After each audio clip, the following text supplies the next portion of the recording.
कहाँ जाएगा भाग के? अब तो देव कहानी सुनानी पड़ेगी। मैं तो सुनाऊंगा ही, पहले आप सुनाइए ना। तो मैं तो सुना रहा था, तू क्यों भागे जा रहा है? मुझे मजा आ रहा। अब तू ही मजे लेते रहेगा, दर्शकों को ही मजे दिलाएगा। चलिए तो शुरू करते हैं। चलो। अंधियारे से बड़ा दीपक, दीपक से बड़ा चांद, चांद से बड़ा सूरज, सूरज से बड़ा जीवन, ते जीवन सबका सिरमौर। कहते हैं कि रेगिस्तान की बातें भी रेत की तरह महीन और बारीक होती है, तो भगवान सभी को उस गडरिये की तरह सहज मन और सहज बुद्धि दे।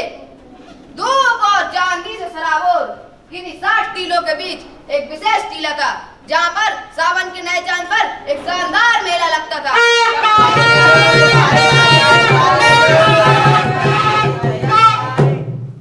वहाँ से 4 खेतों की दूरी पर एक नदी बहती थी।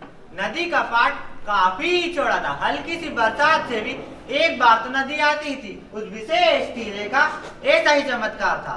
एक बार एक गडरिया अपनी भेड़ों को झुंड को चराता हुआ मेले के दौरान वहाँ पहुँचा।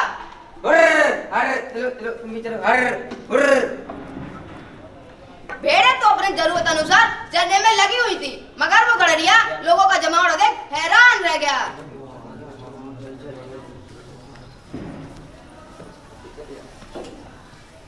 सुना है उपदेशक पानी में कूदते तो आग लग जाती है। आग वाग नहीं लगती, जब उपदेशक पानी को छूता है ना, पानी ठंडा बर्फ बन जाता है। तूने देखा है क्या? नहीं, मैंने सुना है। अच्छा, भेड़ें सुनते भी है क्या? सुना है उपदेशक मुर्दे में जान फूंक देता है। हाँ हाँ फूकते ना, तू मर के देख ले। भेड़ों का झुंड तो समझ में आता है, मगर मनुष्यों को इस तरह झुंड बनाने की क्या जरूरत? जिज्ञासा के वशीभूत वो गडरिया टीले के पास जाकर खड़ा हुआ।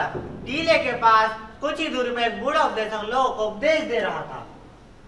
रफ्ता रफ्ता ये जिंदगी आगे बढ़ रही है। कई टीले तो कई पहाड़, कई नदियां तो कई झरने, कई जंगल तो कई उजाड़, कई समंदर तो कई रेगिस्तान। खुदा की खुदाई को कोई नहीं जानता। मैं जानता हूँ। खुदा की खुदाई तो यहाँ से 500 कदम ही दूर है। बेवजह हंसो मत। यदि मेरी बात झूठ हो तो दंड भरने के लिए मैं तैयार हूँ। अरे भाई साहब, बड़े बड़े ज्ञानी खुदाई खुदाई नहीं जानते, तुम्हारी औकात ही क्या है? तुम भेड़ चराने वाले जाहिल, इन गहरी बातों को क्या समझ पाओगे? तुम्हारी हिम्मत हो तो शर्त ला सकता हूँ। अरे शर्त लगाने लायक तुम्हारी हैसियत ही क्या है? अरे नंगा क्या धोएगा और क्या नहीं चिड़ेगा? क्यों भाई? दमड़ी की लाठी के भरोसे सर दर्द नहीं लगाई जाती। तुम्हें ये दमड़ी की लाठी से आती है? इसके मुद्दे पर मैं 1000 भेड़ों को मजे से चराता हूँ। यदि मैं शर्त हार गया तो इस लाठी के समय सारी भेड़ें भी तुम्हें सौंप दूंगा। लेकिन तुम सबके पास शर्त लाने के लिए है ही क्या?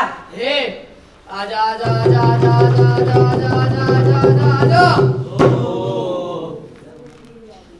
ये 1000 मोहरों की थैली, यदि मैं सर हार गया तो इसमें से 100 मोहरें तुझे दे दूंगा, लेकिन तुझे खुदा की खुदाई दिखानी पड़ेगी।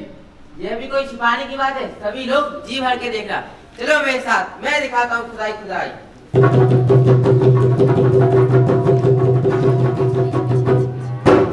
गडरिये ने राह दिखाई, गडरिये ने राह दिखाई, चलो देखे खुदा की खुदाई, चलो देखे खुदा की खुदाई।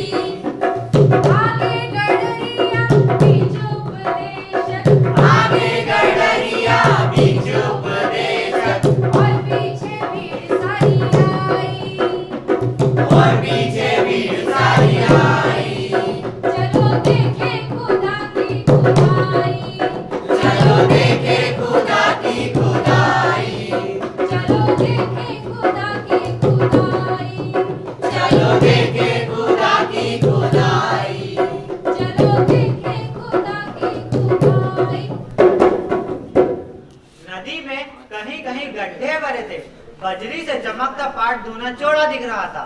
ऊंचे कगार पर खड़े होकर गडरिये ने नदी की तरफ लाठी बढ़ाते पूछा, ये नदी क्या तुम लोगों ने खुदवाई? नहीं तो। क्या किसी मालिक ने खुदवाई? नहीं भाई। मालिक क्या होगा जो ऐसी नदी खुदाए? तो फिर किसी राजा ने खुदाई होगी। अरे नहीं नहीं, क्यों फालतू बकवास करते हो? मालिक राजाओं के बूते की ये बात नहीं है। तो फिर किसी सेठ साहूकार ने खुदाई होगी। तौबा, पैसे का जो हर जगह नहीं चलता, क्यों बेकार दिमाग लड़ा रहा है? तो फिर बादशाह ने खुदाई होगी। ना रे ना, यहाँ तो बादशाह का भी जोर नहीं चलता। तो फिर आपके ख्याल से ये नदी खुदा ने खुदाई होगी? हाँ, यही तो है खुदा की खुदाई।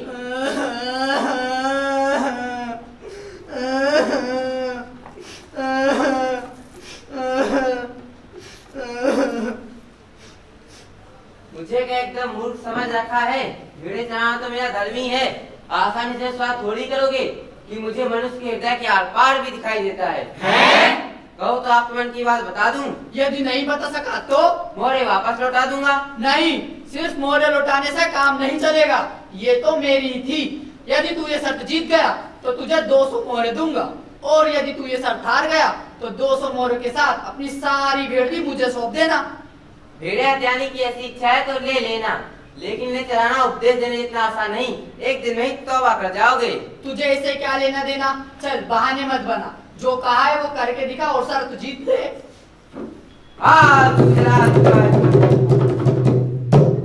मुझे आपका मन पानी की तरह साफ दिखाई दे रहा है। आप भगवान से प्रार्थना कर रहे थे कि राजा की 1000 वर्ष उम्र हो, दिन दोगुना रात चौगुना उसका राज बढ़े, घर घर में अमन चैन की बंसी बजे, जरूरत मुताबिक उसके राज में हर जगह बारिश हो।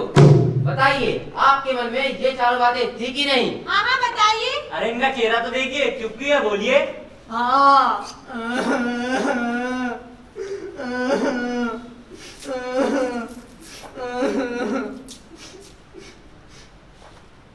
मेरे मुंह की ओर ये टुकुर टुकुर क्या देख रहे हो? मैं कोई कम करामती नहीं हूँ। चाहो तो एक और शर्त ला सकता हूँ, आकाश के सूर को अभी जमीन को उतार दूं। तोबा, ऐसे बड़बोल तो भगवान को भी शोभा नहीं देते। थोड़ी बहुत तो सर में की होती। इसमें शर्म किस बात की? अगर अपनी बात पूरी कर ना बताऊं तो इनका सर और मेरी जूती। नहीं, मेरा सर और इनकी जूती। मगर साहब उतारना होगा। खरी बात तो उतारना ही होगा। मुझे यहाँ शर्त मंजूर है। यदि तू सूरज को नीचे उतार कर नहीं बताएगा तो 300 मोहर के साथ अपनी सारी भेड़ी मुझे सौंप देना, और यदि तू ये शर्त जीत गया तो तुझे 300 मोहरे और गिन दूंगा। जो कहा अभी कर दिखाऊं, चलो मेरे साथ।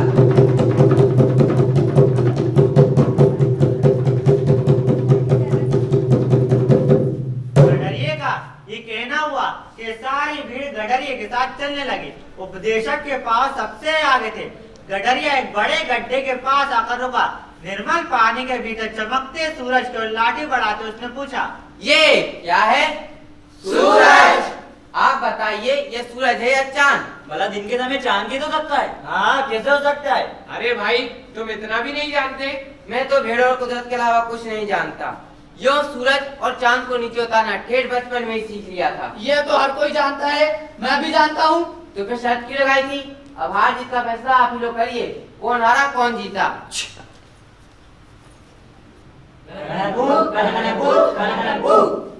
ये जीता ये हारा। नहीं, ये जीता ये हारा।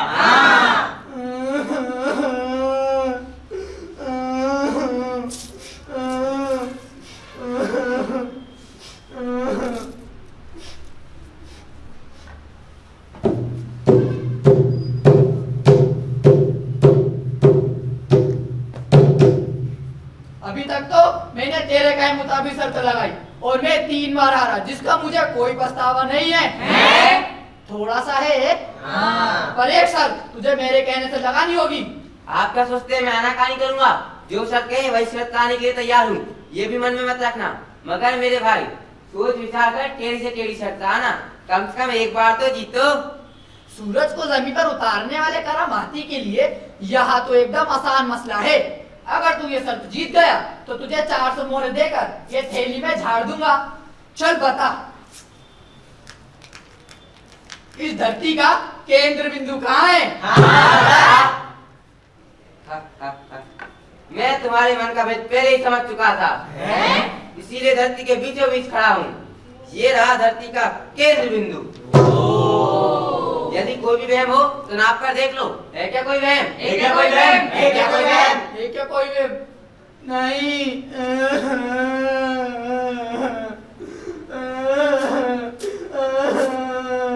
बस रहने दो। ठेठ बचपन से ही दिल की आदत है। बातों ही बातों में मजाक कुछ ज्यादा ही खिंच गया। तुम्हारी हालत देखकर माफी मांगने की इच्छा हो रही है। ये मोहरे मेरे किसी काम की नहीं। बिना मेहनत की कमाई से सभी का अमंगल होता है। इसके बजाय मेरा एक मान रख लो तो जिंदगी भर उपकार मानूंगा कि झुंड तो भेड़ों का ही अच्छा लगता है। मनुष्यों का झुंड शर्मनाक तो होता ही है, नुकसानदायक भी कम नहीं होता। सही सीख के बजाय गलत सीख भीड़ के गले जल्दी उतरती है, जो मनुष्य का विवेक चढ़ जाती है। यह मर्म यदि तुम समझ गए हो तो हार कर भी जीत गए हो। बिना हार की जीव है। यदि कोई भला बुरा शब्द निकला हो तो माफ करना। अच्छा तो अब चलूं। हजार हजार राम राम, लाख लाख सलाम। आज तेरी संगत से मुझे नया ज्ञान हुआ है। आंखों की धुंध छटी है। तुझे अपनी मर्जी से 100 मोहरे देना चाहता हूँ, मना मत करना। नहीं नहीं, आज नहीं फिर कभी। 6 महीने बाद बड़ी बिटिया का गोना है। उस वक्त मुंह से मांगकर 11 मोहरे ले जाऊंगा। न्योता भेजूंगा, याद रखिएगा। दिल में उतरी हुई बात तो सपने में भी नहीं भूलती। जरूर आऊंगा।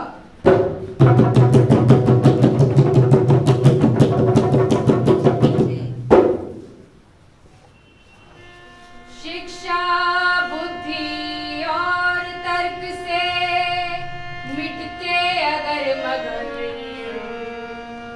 शिक्षा बुद्धि और तर्क से मिटते अगर मगर, और अनुभव से मिलती भैया ज्ञान की डगर।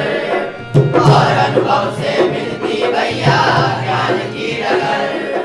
झूठे ज्ञान जताकर कोई बन जाता है ज्ञानी, झूठे ज्ञान जताकर कोई बन जाता है ज्ञानी। कौशल के आगे बहता पानी, बुद्धि तर्क कौशल के आगे फिर वो भरता पानी। मत जल गगरी मत छलको तुम करो न तुम नादानी, खेल खेल में ज्ञान बटोरो और बन जाओ ज्ञानी। खेल खेल में ज्ञान बटोरो और बन जाओ ज्ञानी। ज्ञान का दीप जलाकर, ज्ञान का दीप जलाकर दुनिया कर दो जगरमग। और अनुभव से मिलती भैया ज्ञान की डगर। और अनुभव से मिलती भैया ज्ञान की डगर। और अनुभव से मिलती भैया ज्ञान की डगर। और अनुभव से मिलती भैया ज्ञान की डगर। और अनुभव